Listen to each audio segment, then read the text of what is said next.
Today under statistical thermodynamics, we will be looking at a numerical that is based on a rotational partition function.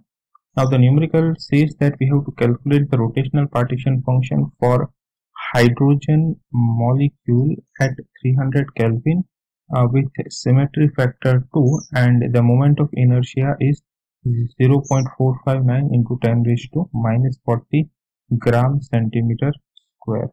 For hydrogen being a diatomic molecule, the expression for the rotational partition function will be Qr is equal to 8 pi square I kt upon sigma h square, where I is the moment of inertia, k is the Boltzmann constant, d is the temperature, and h is the Planck's constant.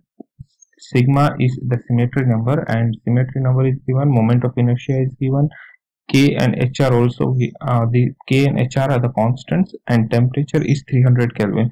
Now the units of K and H are in SI, and the unit of moment of inertia is gram centimeter square.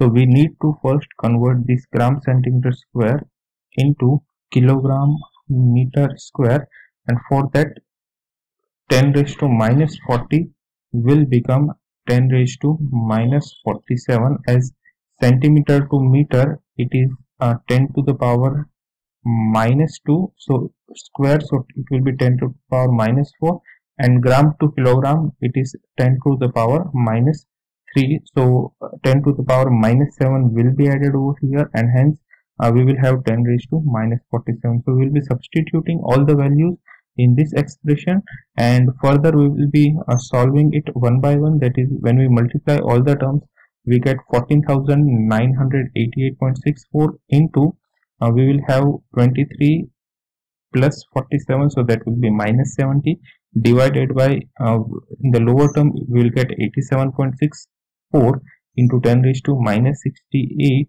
and when we divide it, it will be 171.025 into 10 raised to minus 2, and that could be converted to 1.71, and this is the final answer. That means that this much states are available for, or this much rotational states are available. Also the partition function is dimensionless, so there won't be any dimension or any unit with the partition function. Very simple problem. Thank you.